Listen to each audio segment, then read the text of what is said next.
Welcome back, everyone, to the Stogie Geek Show. That's right, this segment is brought to you by the Havana Cigar Club. Don't forget to register for the Patriots tailgate party on September 7th, starting at noon. I know all of our listeners are not Patriots fans, but you should be because I am. No, I'm just kidding.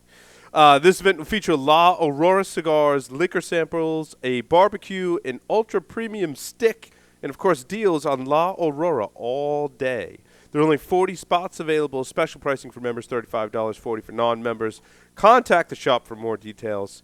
Todd and Lauren were on at the very beginning of the show talking about CLE cigars. And so check out the Havana Cigar Club. And now we're on to our Stogies of the Week. First, let's talk about our pairing, Mr. Mark Jr. I thought that this cigar was pairing very well with the rum. Actually, I thought it added to the whole sweetness component. I think the cigar by itself, you may not have had that kind of sweetness thing going on. Although I haven't smoked the cigar without the pairing, so it's kind of hard to tell. But I thought the pairing was great. And I think that kind of speaks to rum as it pairs with cigars. I think it's a big target, right? Like you can't miss if you're taking rum and pairing it with a cigar. It usually doesn't overpower a cigar, and usually the flavors are pretty complementary. So what I would say is that they just it's never going to be the most complex pairing with a cigar, right? Yeah, it's sweetness, right? Yeah. But it's like an easy go-to. Yeah. You're at a cigar club, you don't know the Scotch selection that they have, and you don't want to get a peaty one. Go for a rum. Rum's cheaper too. And bourbon. Bourbon, I think it Bourbon, also is in the same realm, right? Yeah, no, I agree. You can kind of just lean on those two as a generally awesome pairing, right? Yeah. One thing I can say about rums, though, is if you drink more rums, eventually you'll see the difference between them. This is a sweeter rum, without a doubt. Yeah. Which is not what I typically go for. Mm-hmm. It's a good flavored rum, but it wouldn't be my rum of choice, right? Flor de Cana is my favorite rum. The 18? No, that you're thinking of a Abuelo or something. Flor de Cana has an 18, which I purchased. I have some. I'll bring it next week. I've never had the 18. I think their standard one's 10. Okay. If I'm not mistaken. I think there's a 6, a 10, and an 18. Yeah. I think I might have only ever had the 10. And I think that's fantastic rum. Okay. It's a little... It's got a little more bite to it. Yeah, I was just going to say. It's got a little bit more of an alcohol bite to it. It's got like a little bit more of almost like a spicy flavor to it. Yes. And Very I like that better than this, mm-hmm. personally. About the same price, too. It is. Yep. They're very similar. Yeah. So I bought both of those based on Seth's podcast. He did a pairing, Will. What is Seth's podcast? I don't think it's Seth. I think it was Logan sharing our pairings. Yes, sharing our pairings. I was listening to on the Cigar Federation that's a Network. sister show on Cigar Federation, broadcast on Cigar Federation. It's Logan and the Cigar Surgeon. Seth may have been guest hosting one week, though, so I'm not going to they were talking about rums. And that's where I picked up the Zacapa and the Flor de Cana from. We mixed it up in this segment, literally and figuratively. We did. With the rum. Why don't you talk about... We don't have a good name for this drink. Right. We don't. As of now, it's rum, club soda, and lime. Which is the ingredients and also the name of the cocktail. Correct. Similar to a Scotch and soda. It's true. A rum and Coke. Well, we're going to do Scotch and soda. We are. There's some variations on Scotch and soda that I want to try. Good stuff happening there. Yeah. Scotch and soda is great. But you turned me on to Scotch and soda. I was like, you put soda in the Scotch? I'm like, and then I tried it. I was like, oh, that's yeah, good. Right. You don't want to use your fine Scotch for that, right? You wouldn't put an 18-year in Scotch and soda, right? But this I like a lot because the club soda obviously gives it a little bit of a fizz, right, which is great in a cocktail. But the lime juice really complements this Zacapa because that acidity cuts the sweetness a little bit. Yes. And brings out the flavors more as opposed to just like an overwhelming sweetness. Mm-hmm. So, now, what did you think of your cigar? This was the Guayacán, right? Did I say that right? I thought it was pretty good, actually. I'm a big fan of the Ecuadorian Habano wrapper. Mm-hmm. I like the flavors of it. But in general, I thought the cigar was superbly constructed. Lots of smoke, as Will said. Yeah, absolutely. The burn was great. And, Will, I would definitely go for more of them. Will, what you think of your cigar? I've smoked the Guayacán Habano line before, and that was Guayacan's first line. I've always liked it. I'm going to say this Corona is the belle of the ball.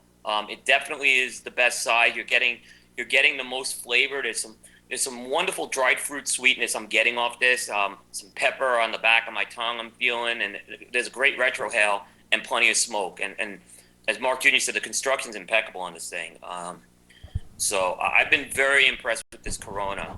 So thanks to Noel Rojas and Guayacan for supplying us with that cigar. And Will, tell us about what you've been smoking. All right, I'm going to kick it off. I know I talked about this a few weeks ago in one of the sizes, but I know Mark Jr., I think that was the night your wife gave birth, and it's the Viaje Cash. I talked about the rounded one. This week I smoked the box press. I've actually smoked a few of these. And for folks that don't know, basically they released this, Andre released the Maduro called the Viaje Cash. And it basically is a box of 25, and there's 20 rounded cigars. But there's kind of this hidden compartment at the bottom. You lift up the hidden compartment, there's 5 box presses. So it's a typical Viaje Maduro profile in terms of the tobaccos. It's San Andreas Maduro over Aganar Salif, Nicaragua binder and filler, 5x52 box press. This I found a very, and I know Mark Jr. and I were talking offline a few weeks ago, it's a very different Viaje Maduro. It's more dialed back than some of the other ones I've had. A little more earthy. It has some chocolate flavors, but it's not going to be an overly sweet chocolate. Yet I found this cigar had some smoothness to it, which was amazing. It wasn't that creamy chocolate, but yet it was still smooth.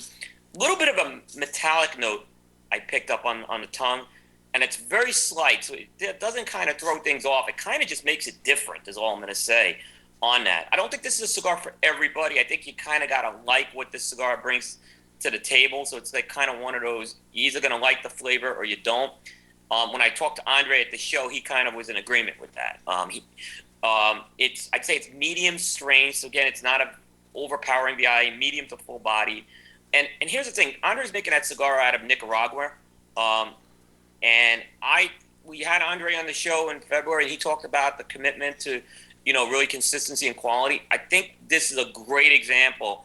Whatever is coming out of that Nicaraguan factory, this is just great burn, great draw. It's what we always thought the potential of VIA was. This was a box-worthy cigar in my book. I really enjoyed this. This was a real highlight for me, this cigar. I enjoyed it a lot. Very cool. I went back and smoked an EP Carrillo limited edition limitada from 2013. I'm sure we've talked about this cigar in the past. Will, do you or Mark Jr., do you know offhand what the blend was on this one? I didn't have it in my notes. This is actually what Ernie. So this was a significant release for Ernie because it was the first cigar that he has released with a San Andreas Maduro wrapper. So it's San Andreas Maduro over Nicaraguan and Dominican tobaccos right now. And it's interesting because I know we talked about this cigar probably before, like late last year, and it sounded like, and I won't steal your thunder, Paul, it sounded like you really enjoyed this cigar, reading the notes. Yeah, and it goes to show you how, a year in your own humidor can really change a smoke. And when I smelled the wrapper on this and I smelled the foot, it smelled like raisins, like an awesome raisin sweetness. And the cold draw had this almost like dark cherry kind of flavor, and it delivered a really nice, sweet and rich flavor profile. And I'm really glad that I bought a box. I'm really glad that I waited to smoke them. I'd say when they first came out, as we've talked about on the show, you bought a box of 20 of these? 10. They come in boxes of 10. I thought these ones came in 20. No. They came in 20. It came in a nice humidor. Yeah. The special box. It was 20 count. That zebra style box, that zebra wood box. No, maybe this wasn't part of the box I bought. Maybe that box was 2012. What was it? 2012 was a box. Was a box of 10? Yes. So maybe it's 2012 I have a box of. Maybe 2013 I just bought one of. Interesting. Okay. Because I didn't get the zebra box this came in. I just bought one. Yeah, these ones came in boxes of Crap. 20. Now I got to go find a box of them because I really want to buy a box because it is box worthy. Stogie Santa still has them. Yeah, I'm definitely going to pick some up for It's sure. a beautiful, beautiful presentation on that cigar. They're kind of, that box is just, it's individually numbered. They went all out on the packaging with that 2013. It's a very good cigar. Yeah, and as ATL points out, I was thinking of the 2012, which I'm going to go back and smoke hopefully for next week because I'm anxious. Look to at the smoke one foot of those. before you do. Yeah, no, I cleared up all those kind of problems with the 2012. I have 10 in the box that are in pristine condition. I got to make a correction on that blend. It is San Andreas, but it's a double binder of Brazilian and Nicaragua and a filler of Nicaragua. There's no Dominican in that. Interesting. Yeah, very good cigar. I would say, easily box worthy, especially in boxes of 10. Mark Jr.? I smoked the Flor de las Antillas Lancero.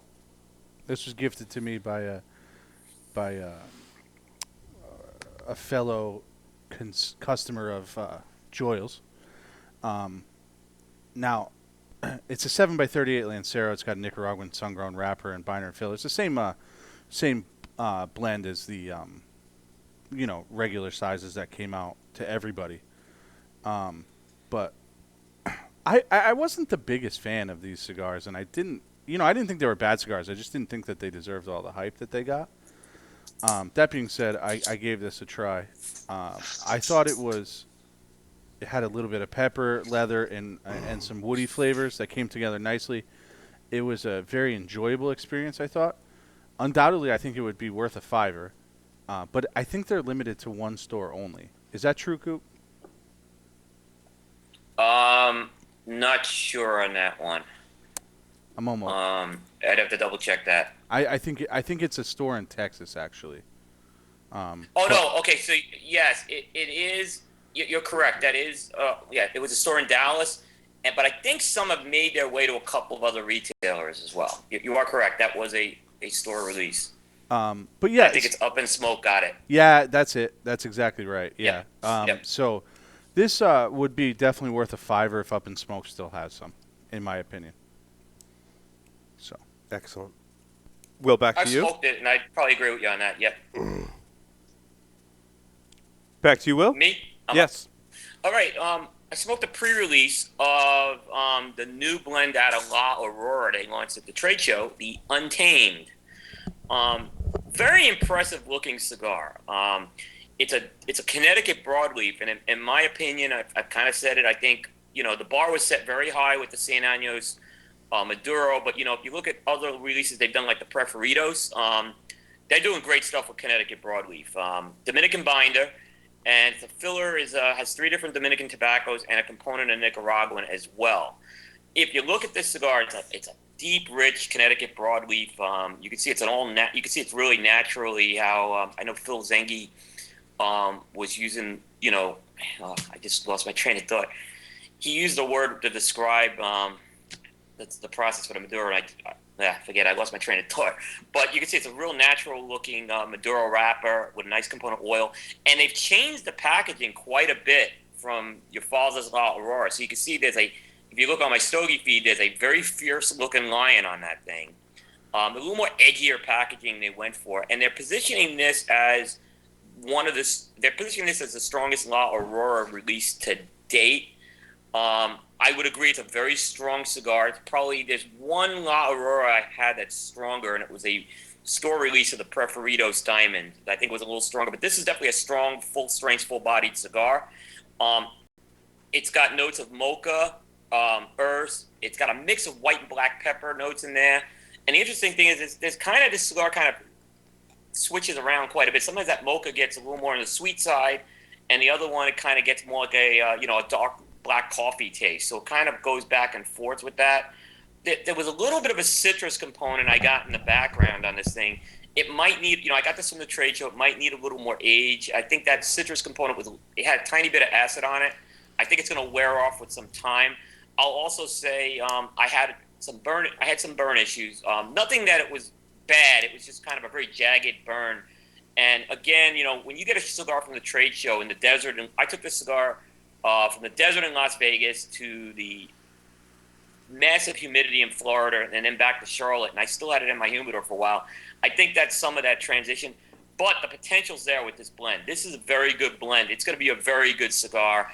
I'm not going to rate a pre-release sample, but I really think this is going to be a nice line by La Aurora. It's going to fill that profile of the small of the strong. You're looking for those people looking for the powerful smoke. Definitely one to keep a lookout for. As you well know, I'm a big fan of the Davidoff Nicaraguan line, and I was doing some shopping recently. And for whatever reason, I bought a tin of the Davidoff Primeros in the Nicaraguan. And this isn't something that you'd normally see us smoking. It's probably not a size that a lot of us cigar geeks normally reach for, right? This is a 4 1/8 by 34 cigarillo. Comes in a tin of 6, and you know what? I really like the Nicaraguan line, so I was like, you know what? I'll give it a try in the tins. This is a relatively new offering from Davidoff producing the Nicaraguan line in this size, and I really liked it. I tell you what, it's really short. My only complaint, right, is that it's really short. But it's awesome. I mean, the flavors that get concentrated in that really small size, you have to make a very conscious effort to smoke this thing very, very slow, because it will burn hot just due to the size of the cigar.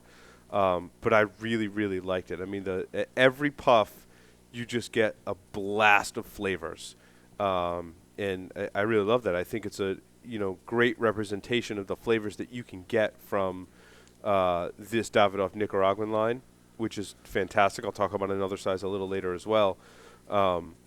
And I think that for especially smokers in the Northeast, or if you're not big on smoking those cigarillos, but maybe there are times where you want to go out and have that short smoke. I think at times maybe with you're out with your significant other, and they're not maybe big into cigars, and they don't want to sit around for an hour or 2 hours and sit there and watch you smoke a cigar. This is a great cigar to have in the tin to just keep in your pocket and enjoy that great little smoke. It kind of satisfies that little craving. My only complaint was it was just too short, but they did a great job with it. I think I'm going to pick some of these up. I'm a salesman. I'm in the car all day. It would be perfect for something like that. You will not be disappointed. I'll give you a little secret. It's not a secret. It's actually not. It's not the Davidoff Nicaragua blend. It's called Davidoff Nicaragua, but it's not a Nicaraguan puro. It's a different blend. So they changed the blend in the Primero. Completely changed the blend. There is Nicaraguan, probably more Nicaraguan tobacco than most Davidoffs. It has a Nicaraguan. It's wrapper. The binder's actually Ecuadorian, and then there's Nicaraguan and Dominican in the filler. And they've also, and hasn't made it to market, there's going to be a Maduro version of that coming out. I see that on your website. In that Premier. So just the Primeros is going to have a Maduro. Yeah, the Maduro is, so there's going to be, they're going to have a Maduro just like the regular Primeros line has a Maduro. Yeah. The Nicaragua Primeros is also going to have a Maduro, and it's going to use a Sumatra Mexican wrapper on that thing. Wow. Interesting. So, like I said, I was really impressed. Paul, you nailed it with that cigar. I think actually it has a lot of the characteristics of the Davidoff Nicaragua. I do too. Yeah. I think if you like the Davidoff Nicaragua line, that Primeros is going to be right up the same alley. Absolutely. Mark Jr., back to you. So I smoked a cigar that was made by Pete Johnson for the band Guar. Anybody familiar with the band Guar? They are a metal band that was in the 80s. They all wear these ridiculous costumes, and they call themselves like intergalactic metal, right? Intergalactic metal. Nice. Yeah. Check out their website. It's kind of a neat thing. So anyway, Pete Johnson, we all know Pete Johnson's background in the music industry. He made this for an event that Guar does called the Guarbecue. And to be honest, I couldn't find much about it in terms of size, blend, or anything like that. The only thing I could find was that, like, pictures of it, and that it was for this Guar event, right? Mm-hmm. But so where did you get this cigar? From the same guy who gave me that Florida Las Antillas Lancero. Oh, okay. So It is definitely a 5x50 Robusto. Mm-hmm. Even though I couldn't find that's definitely what it is, right? Just by kind of measuring it. I'm a Robusto nut. If you hand me a Robusto, I'm going to know it's a Robusto, right? Yeah. And it is 100% wrapped in Connecticut broadleaf Maduro. You can tell by the looks. It's got that rustic look, the real toothy, like gritty type wrapper. Yep. And it had the unfinished foot with like a lot of Pete's limited editions too. So there was, I'm certain that those are the things I'm certain of. Everything else is up for grabs, right? Yep. I thought this cigar started off with a pepper blast and a decent amount of strength. After about an inch, it started to liven up in terms of flavors, right? The pepper really dominated the first inch of the cigar. And it came up with a nice dark chocolate and coffee flavor. The barnyard from the smell of the wrapper came back into the flavor profile as well, but really only stuck around for the middle of the cigar. It went away again in the final third. All the while, the pepper stayed in the background. I think this cigar really has some nice aging potential.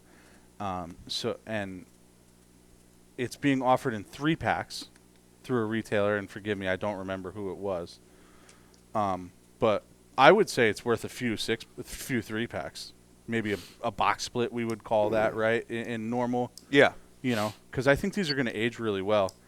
And plus, where else are you going to get a cigar from an intergalactic metal band? An intergalactic metal band cigar. Yeah, that is the first intergalactic metal band cigar we've ever talked about on the show. We made history here tonight. It is. We had the most females ever on the show tonight, and we talked about intergalactic. Three females on the show. 3 beautiful females, by the way. Absolutely. Yeah. So sorry, yeah. we're distracted. So see it. If you Google it, you will find out the retailer. I found it right away. Right. Yep. And this is the Gwar, GWAR. Pete's saying it's $75 for 3 cigars. I don't think it was that expensive. GWAR, is that correct? Gwar cigars. If you search for Ciguar.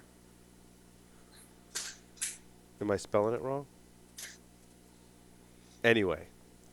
I'll find the retailer. Go on, and I'll chime in. Will, thank you very much. I smoked a B.G. Meyer Slackers. Can you tell us a little about this blend? Did I smoke this blend before? No, you probably didn't. It's a new release that just came out after the trade show. Yes, I got this from Todd. Actually, Todd had given me a couple of samples from IBCPR, and this was one of them. So thank the Havana Club for this one. And I thought what did it? Go ahead, Cole. I'm sorry. Oh, I thought I had smoked one from this one before. It might have been something different than he had given me. All I could remember was it came from the samples I had gotten from him after the show. Yeah, and it's packaged. They're packaged in tins of 4, and it's basically. So what you need to know about this cigar? B.G. Meyer is now a brand under the Camacho umbrella, kind of like the Didka cigars and the Room 101. So B.G. Meyer is this new line that's been added under there, and the person behind that blend is a guy by the name of Rob Weiss. He is a screenwriter, most famous for being the screenwriter for Entourage. Mm-hmm.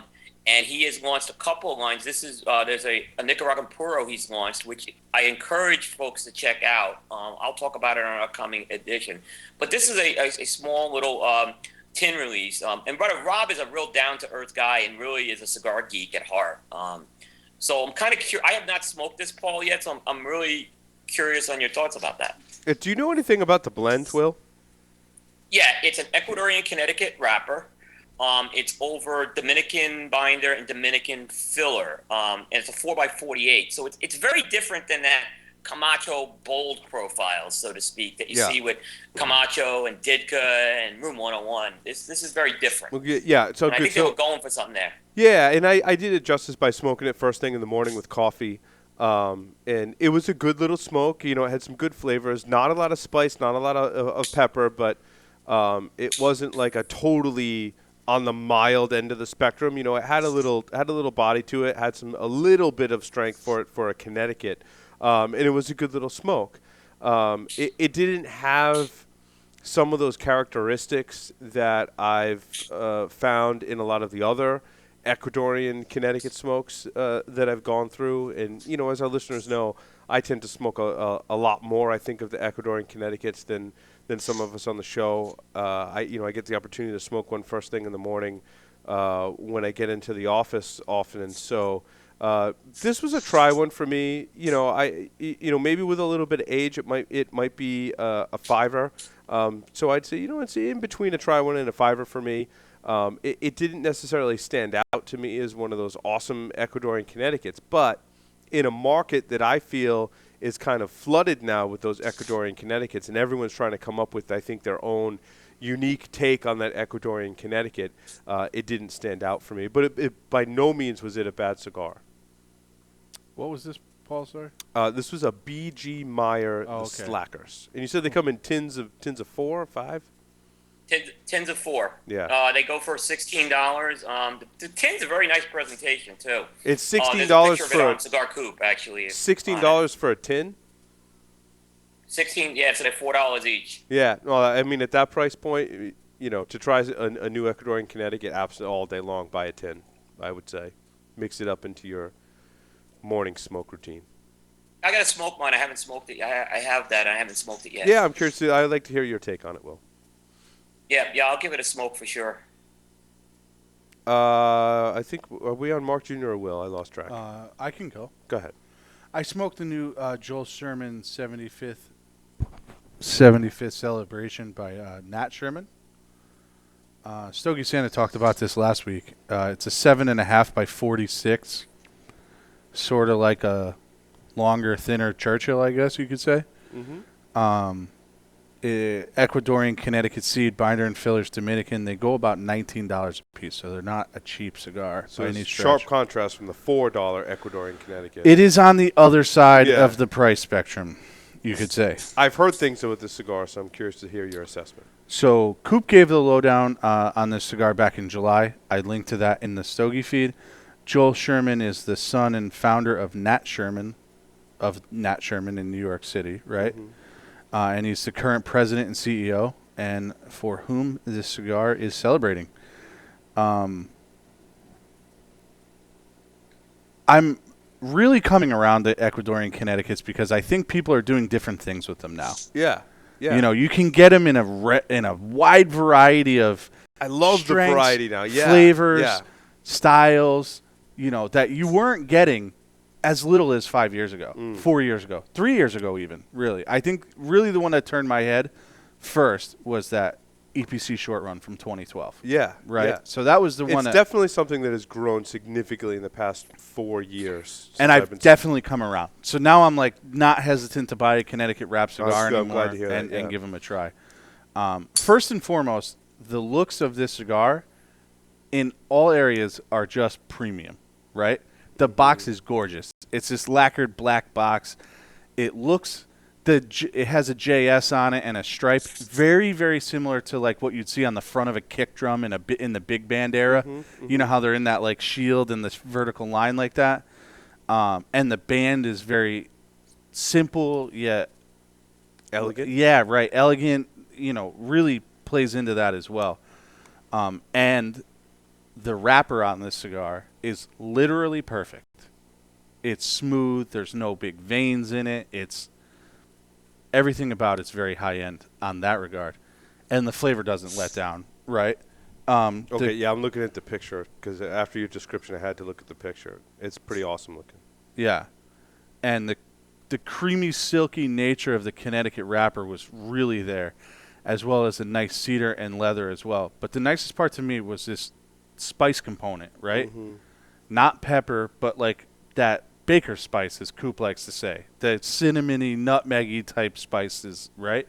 Like we talk about with cocktails too, right? You're balancing those different flavor components with sweet and spicy or sweet and bitter. Yeah.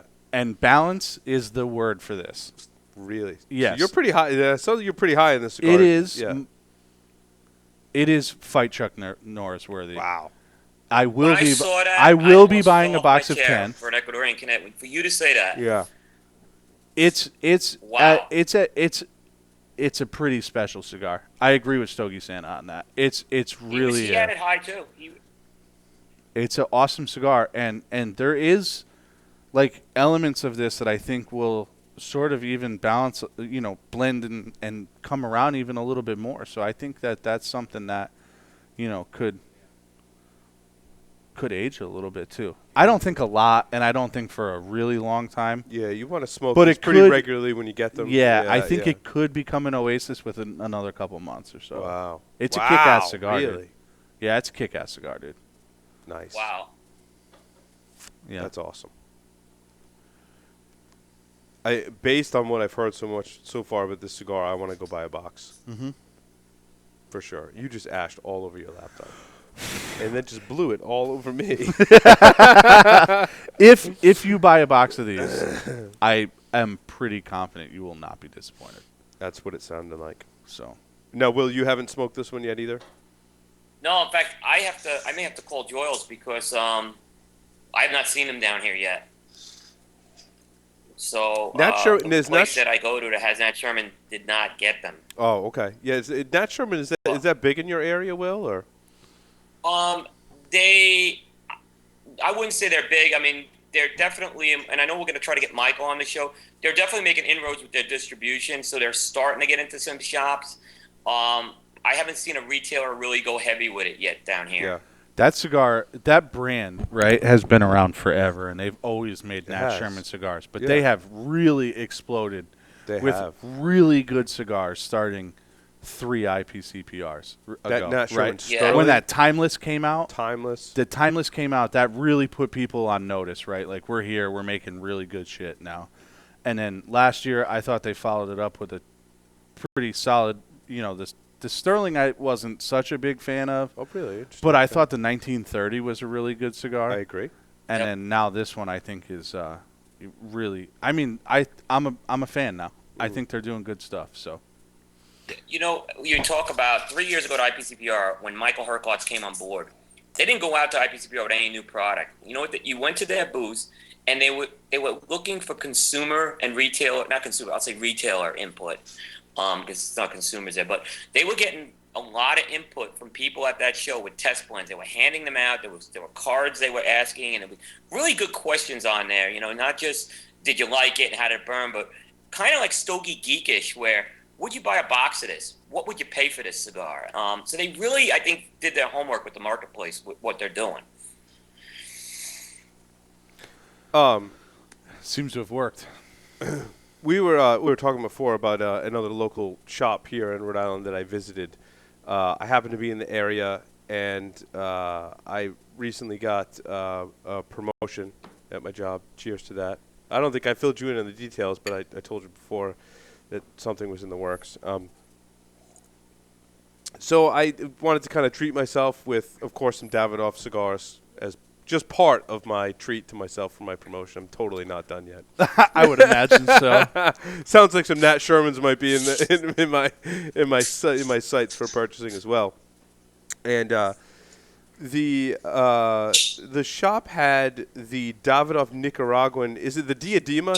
Did I say that right? The new size in the Davidoff Nicaraguan. I don't know if it's that or Diadema. Who Diadema cares? Fino. Diadema Fino. Fino. I'll say this: we butcher pronunciation, so what's the point? What's the point at this Yeah. at this point? Now, Will, can you fill anything in about the size of the cigar? Have you smoked this one yet? I haven't smoked it yet.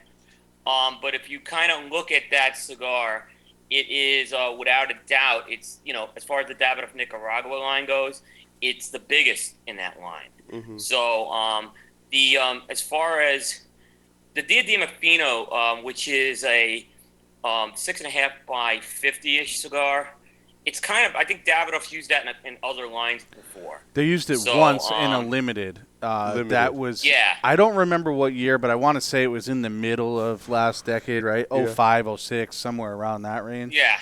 It's and like the those art are- edition, but bigger. They are that Diadema Fina is heralded as, if not the best Davidoff that's ever come out. And I tell you what, it is hands down my favorite Davidoff Nicaraguan. This thing was off the charts. It's something about this size, just delivered on flavor. It adds an element of complexity due to the size because of the tapering on the cigar. I found it to be, strength-wise, the strongest of the Davidoff Nicaraguan line. Even more than the short Corona. Even more than the short Corona. When you get down to the final third of that cigar, man, it amps it up in strength. But it starts off in a different, opposite end of the spectrum in the strength meter and just delivers on flavor. Cigar's got everything going for it. Hands down my favorite Davidoff Nicaraguan. Full flavored, nice change up is what I said in the notes. I mean, even at the price point they're going to put on this, I don't want to pay attention. I don't want to think about what I paid for it. I bought Was it over 20, right? a 5-pack was probably around $20 a stick, right? I bought they come in 5-packs, which are nice in the little cardboard? In the cardboard box is what I bought. Is that you? So you bought one of them? I bought one of those. Yeah, I would say this is box worthy. I mean, to think about what this cigar is going to do with age is just really, really awesome. Awesome cigar. And I can honestly say I've smoked every other size in the Davidoff Nicaraguan line, including the Primeros. And this, hands down, bell of the ball. Well, then I'm in because I love that short Corona. Yeah. I love that short Corona. You were going to love this. Alrighty. Will, back to you. I'm making my way through the Pudgy Monsters still, and I spoke the Pudgy Monsters Mummy, which is basically it's got the length of the mini mum from the Little Monsters, 5 3/4 by 4, and the length of the ring gauge of the Big Monster, which is the Mummy, 47. So it's 5 3/4 by 47. It's the only Nicaraguan Puro in the Monsters series. It uses that sun-grown Criollo wrapper, which I believe is an offshoot of the Black Label blend, is what I've understood. But so it's kind of an offshoot of that. Now, my take on the Mummy, and I know it's kind of a polarizing topic, people. I like the blend, but it's one of these cigars. I got to get them and smoke them. I haven't found the aging potential there with the full-size Mummy or the mini Mum. So I wasn't surprised that this Pudgy Mummy smoked great. Got that natural tobacco sweetness, that cedar, a little of that pepper, and a little bit of those nut flavors. Again, I think the Mummies, like I said, it's a polarizing blend. I've heard some people love it, some people hate it, but I've found this, like I said, if I'm gonna smoke this cigar, it's probably at its peak when I get it. It's box worthy now. You know, if I go back later on, I may not agree with it. It's a very good size, you know, in that Mummy blend. Right now, I think it might have been one of the better of the three. Now they have 3 sizes. This might be it really was smoking at its peak. I want to see what it does over time. I'll go back and revisit this maybe in a year and see what happens. But it was good. It was a very good cigar. Have you guys smoked the Pudgy Mummy? I don't think yet? I've smoked the Mummy yet. I think that might be the only one I haven't smoked so far. I'm curious. I'm really curious on the thoughts of that, you know, compared to the others. The mini mum was my favorite in the Little Monsters. Yeah. So I don't find that to be. When you go back and smoke those, it changed because the Frank really aged so well. The Frank really eclipsed it, I think, in the long haul. But if you like the mini mum, I think this one's gonna really. I think that little bigger ring gauge actually does a lot for this blend. I just can't, stop talking about how awesome of a job Pete has done with all the Monster series in terms of the whole scope of the thing. And not just marketing-wise, not just how great most of the cigars are. Some people like some better than others. But to have the Little Monsters and now the Pudgy Monsters with the regular releases and to compare all those on face value and then to age some of these ones where you get all the different sizes and talk about how they've aged. You haven't heard the last of what we're going to say about the Monster series. I just think it's such a cool thing that he's done with all those different blends. Not to mention, look at how popular he's made that. Yeah. Like, people literally go bullshit over these things when they come out. Yeah. They are sold out nationwide within a matter of hours. a day Yeah. tops. And I mean, we get kind of snobbish about them, right? And say we like ones better than others, but the majority of people that like Pete cigars really love the Monster Series. Yeah. Yeah. And I mean, that's just, he's done a great job. Yeah, now Pete at the show showed off the Jekyll and Hyde. So Jekyll's going to be this year's Monster. Hyde's going to be next year's. Now, I think the thing is about the Jekyll, I know this thing about the Jekyll. Pete has said, and I haven't been really excited about a Monster blend like this Jekyll. It's going to use that Sancti Spiritus wrapper on the L'Atelier. He's bringing that one over. So I am real excited about that Jekyll coming out. So am I then if he's using that as a wrapper. Absolutely. So, I mean, that could be, I have very high expectations with that one. We should, I'm just throwing this out there. Our show on Thursday lands on October 30th. We should totally dedicate a show to the Monster Series. Hell yeah. I agree. I agree. I think it's a great idea. Even the week before that, smoke a bunch of the different ones and talk about it because, yeah, there's a whole lot of content there. There's a whole lot of smoking to be done with all these different releases. So, Mark I think it'll be Jr., a great idea. what did you light up? I lit up a MK from Illusione, but these are the old ones that had the golden white band on them. Before that migrated over to the Epernay line. These I think are from 08 or 09. Stogies has pulled quite a few of those older ones out. I just cleaned them out. Yeah, they're really good. They're really, really tasty. Yeah, he'd gift me like a smattering of some of the older. Yeah, ones he and did. stuff. He had Yeah. the Lance. He had Yeah, a couple a bunch different of sizes in the older bandings. They really amped down in strength, and really a lot more of the flavors came out. Was my assessment of it when I smoked a lot of them. Hell yeah, these things are awesome, man. Yeah. They're really good. Will, what did you light up? I'm still, I actually been kind of milking this one a bit, but I'm still on that Guayacon. Okay. I've been just going very slow tonight, yeah. Slower than even my normal slow pace. So I've been on a Davidoff kick, and again, this is one I bought recently as part of my celebration. And as you know, I'm really big on the Davidoff Grand Cru. I smoked through quite a few of the Grand Cru number ones, so much so that they were sold out next door. I actually went in there one Friday morning, and I don't know what it is. I mean, I tend not to count how many cigars I have in my humidor, but there's a lot. And for me to go next door with it in my mind, I'm like, I need to buy a Davidoff Grand Cru number one. And they're expensive cigars, too. And I'm like, that's just what I want right now. And I don't have any more, so I'm going to go buy one. So it kind of speaks to how good that blend is, right?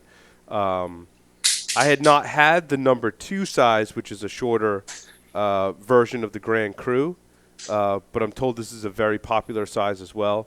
This is perhaps my favorite Ecuadorian Connecticut cigar on the market today. Now, it's probably one of the most expensive in terms of size versus price. It is just full-flavored, extremely enjoyable the whole way through. It's got a little bit of that herbal kind of flavor profile to it.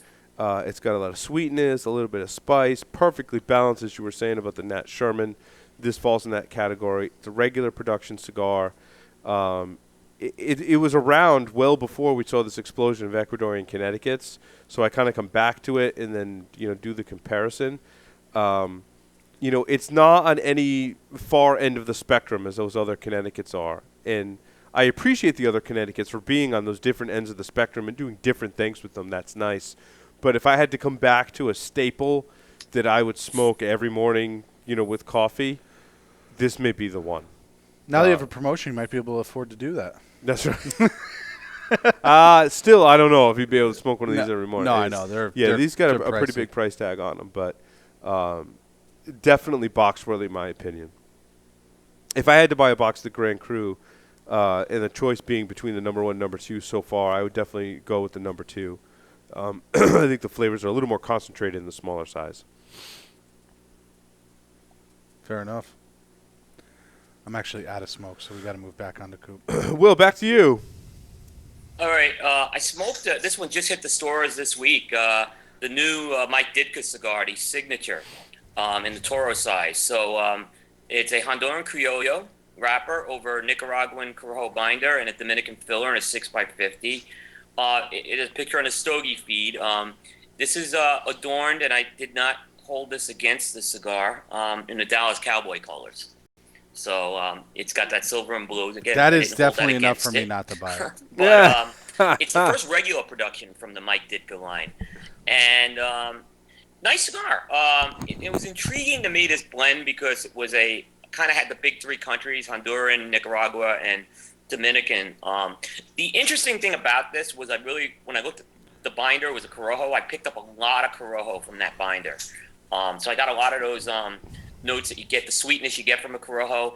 Got a lot of raisin sweetness, even a little bit of a prune quality early on. It kind of got sweeter as it went on into raisin. And the pepper definitely builds up in the second half of the cigar, but never becomes an overpowering cigar. The Ditka cigars are a little more stronger, I found, but this one's more of a medium strength one. Great construction. I'm curious to see what this does with age. It could lose some of that nice sweetness. I don't know where it's going to go with age. I don't have a good feel, but it's a $5 right now. It was a nice release by the Ditka, under that Ditka line. I think it's going to do quite well for them. Cool. The last smoke I had here was one I was smoking last week in honor of our Cameroon segment, which I'm told is extremely popular. Well, we gotta talk after. We got some nice feedback from people on that. We gotta talk after the show about getting some of that content up on the blog. It's been very well received, which is great. And I like to see that Cameroon wrapper getting some more press because it's very special. And this was a Casa Fuente Churchill size, which I haven't been big on some of the larger Casa Fuente sizes, but they just do a fantastic job with this blend. I wish it was more regularly available because it's one of the better Cameroon blends. Some people will compare this to the Opus blend. It's really an unfair comparison. I mean, they're two totally different smokes. You treat these cigars totally different. You smoke these at different times. It's not a cigar I would reach for, after dinner and smoke it with a strong cocktail. You probably could and be okay because the binder and filler's got a lot more punch than you'd find on a lot of other Cameroon wrap cigars. I tell you what, you put a year or two of age on these Casa Fuentes, it ages really well. As we said about Cameroon wrap cigars, they tend to age very well. And this was just an extremely enjoyable experience. Not my favorite size in the line, but still a very, very strong offering. If you're in the mood for a bigger cigar in that Cameroon, this is definitely one you want to try. So, speaking to the aging of a Cameroon, somebody came over and bought a bunch of cigars for me, right? And when I went through it, I found a Corona, the one that you ranted and raved about last week. Casa Fuente Corona? That's been in the humidor since I got it. Oh. Which was 2010. Wow. And it's probably not... It was probably not right before he died that I got that cigar. Yeah, he acquired it somehow before 2010. But sometime before 2010. I don't know exactly how when. Yeah. Yeah, I didn't get to smoking it this week, but you should definitely smoke. I'm going to. Yeah. Definitely smoke that and tell us how it was. For sure. Mm-hmm. Very cool. Will, you got one more smoke on your list? One more, yeah. The Warhead 2, the 601 La Bamba Warhead 2 by Eric Espinosa of Espinosa Cigars. This is another one. They've taken the La Bamba line last year with the Warhead, and they box pressed it with a Connecticut broadleaf. Warhead 2, they tweaked the blend a bit. It's a shorter, fatter version of the box press. It's a 5.5 by 56. I really, really like that Warhead 1 blend. It was a little more of a rougher, kind of gritty Connecticut broadleaf. The Warhead 2 is, I mean, you could tell it's got all the characteristics of that Warhead 1 in terms of, classic mocha, some of the pepper on that thing. But the difference is this was much, much smoother. I was really surprised how it just was It wasn't that gritty smoke, but it was a real smooth Maduro. But yet it had a lot of firepower to it. Liked it better than the Warhead 1. It's a box-worthy cigar. I tell people, if you like the Warhead 1, I think you'll like the Warhead 2. And I'd say if you didn't like the Warhead 1, give this one a shot. Because I think it's definitely a really, really nice cigar. They've changed up the packaging a bit, which I like too, to, so they could differentiate the 1 and the 2, which I kind of like. So definitely a really good cigar. Very cool. Well, what do you want to do? You want to do a segment really quick after this, or we got to cut this segment? I'll let you make the executive call. We have a segment, but I know we ran over, so we could do it next week. It's up to you guys what you guys feel like doing. All right, let's close it. We'll hold that segment until next week, and we'll close it out. Yeah, I think we can. Okay. Yeah, it's a pretty. I want to give it a little time. I don't want to rush through it. Yeah, good. So, any contests to update people on, Will? No updated contests are open right now, so we should be all caught up to date with that. And if there's anyone who hasn't, I think everyone should. We've announced everyone, and everyone should know what they're getting. But if not, just send us a note, and we'll take care of that. Excellent. So. As we review a lot of cigars on the show, those that are so inclined that would like to send us cigars to review on the show. I know sometimes people may say, well, I haven't heard you guys talk about this cigar. I love this cigar. I want to know what you guys think of it. If you want to send it to us, send us email, the show at stogiegeeks.com. If you want to send us unbandeds, if you want to trip us up, you want to send us something that is ultra premium that maybe we haven't been high on, and you want to see most expensive cigars that have ever been made. If you want to send us things that aren't ultra premium, that are reasonably priced value cigars, and get us to rave about those, and turns out it's a value price cigar, do that as well. Mix it up between the two. Anything in between, we're more than happy to do that for you. We're a lot more. We haven't really put the call out before. On that, because we haven't been as organized as we are now with that. So we've got a system now for reviewing cigars, sampling cigars, unbanding cigars. So we're encouraging people to do that.